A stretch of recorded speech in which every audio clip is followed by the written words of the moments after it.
months, a whole year.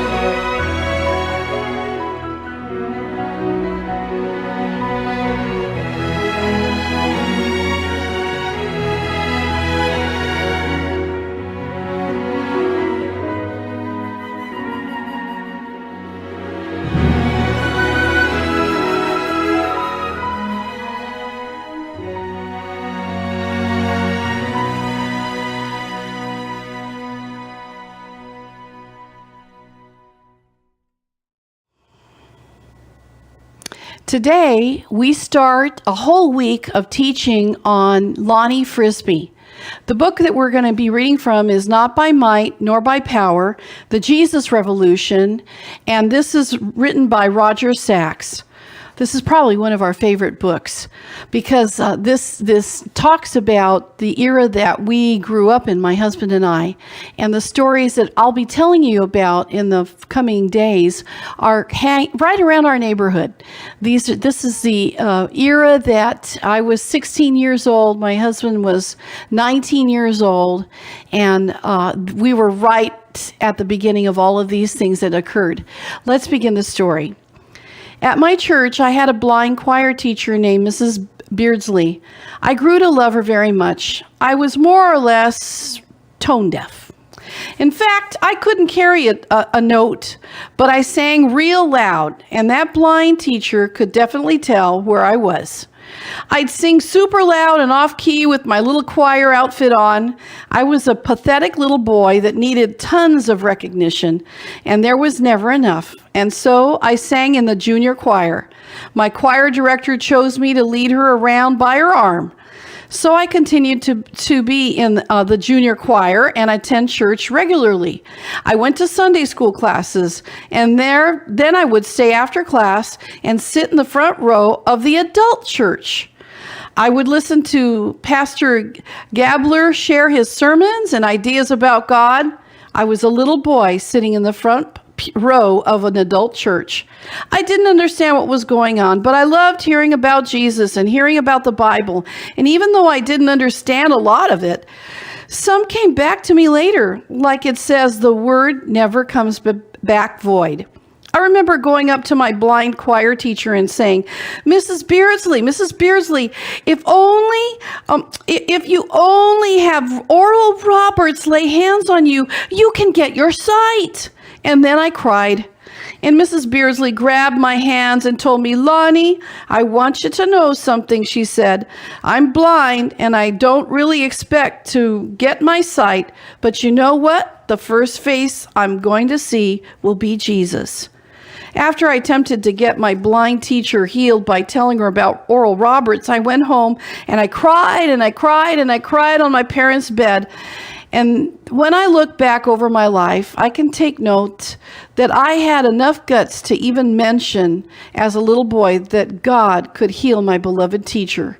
Little did I know, and little did anyone know, that in my adult ministry, I was going to become a faith healer, and that the Lord was going to open the eyes of the blind.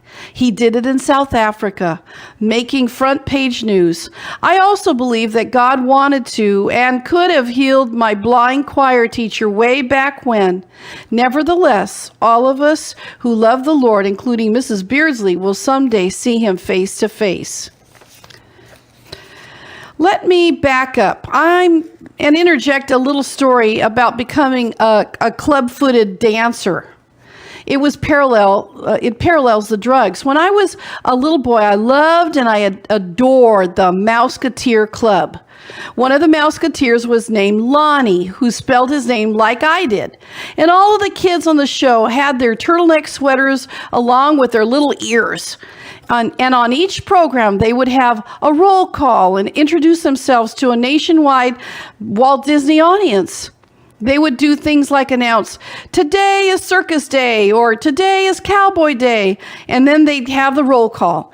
Well, when Lonnie would shout out his name, saying, I'm Lonnie the Mouseketeer, I'd time in perfectly, jump up, yell loud, real loud, along with the TV, I'm Lonnie the Mouseketeer. So I had a secret desire to be a Mouseketeer as a child. Except that I had a club foot. I was a club-footed person. The Mouseketeers sang and danced and did all kinds of choreographed entertainment.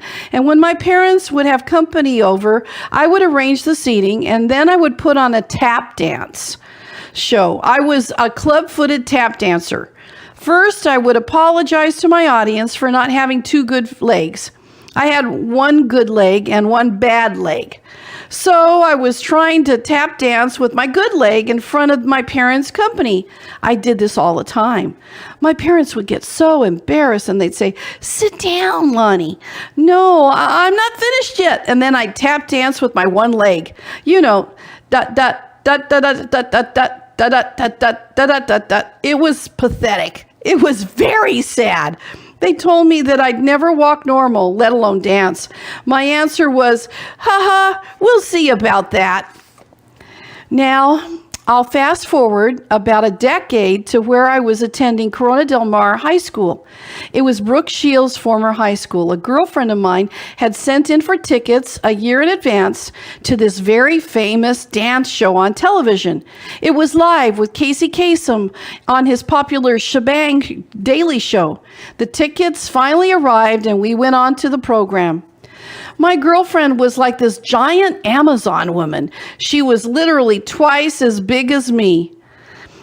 And I would be dancing on the television with this huge woman. Instead of throwing her around, she was throwing me around. Casey and the producers saw me and decided that I had a lot of talent.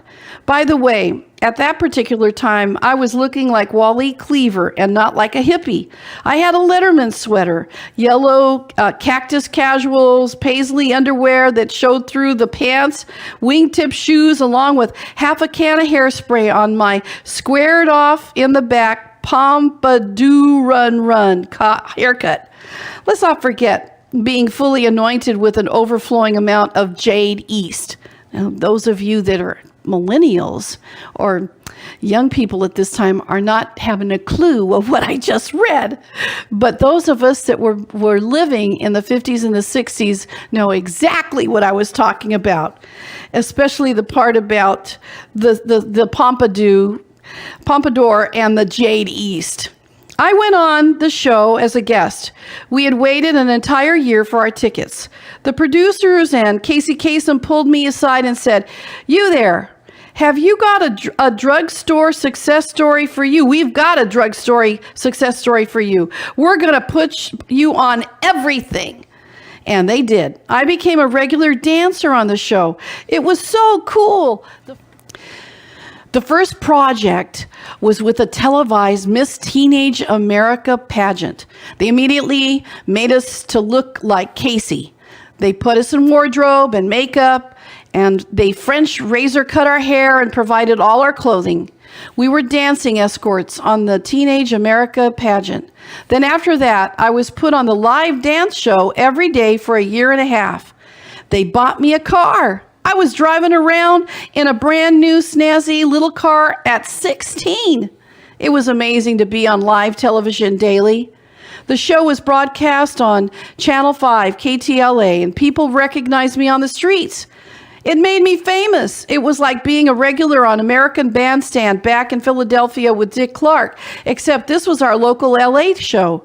And by the way, they recently did a 40-year anniversary documentary of the entire history of KTLA, and in the documentary, they showed a segment which featured Shebang with Casey Kasem, with me dancing in the documentary. So see, Mom and Dad, I can do more than just tap dance with one leg.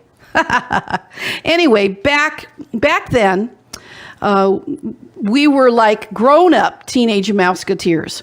The regulars on Shebang were included in all the dance contests, and we won all the prizes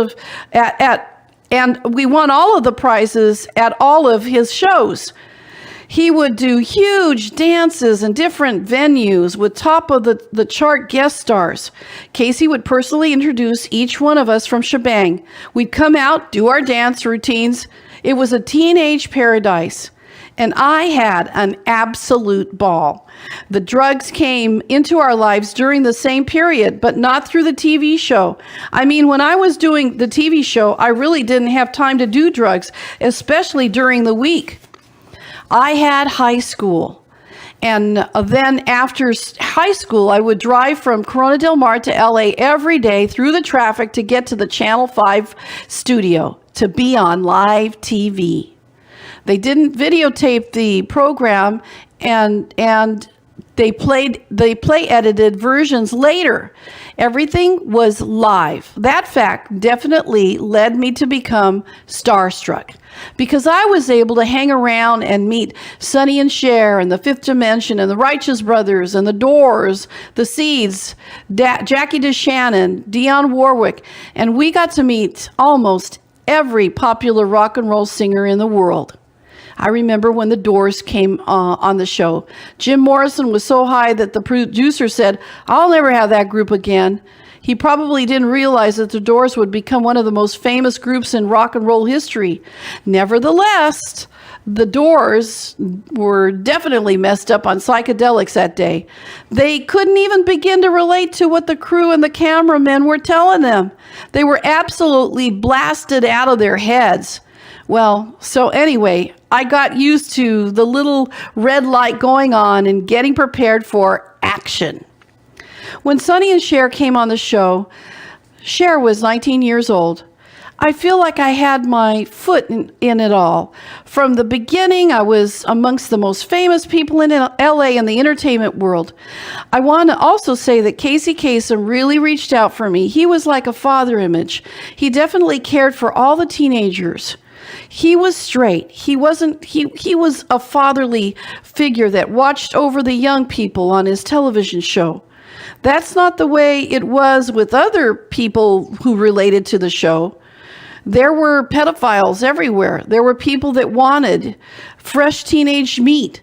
But that was also true. I mean, they were definitely there. But Casey was a good man and a protective man, and he protected everyone. So the whole thing lasted for a year and a half, live television. And then eventually we started to film videotaping. Well, tomorrow I'll give you another story in the life of Lonnie Frisbee.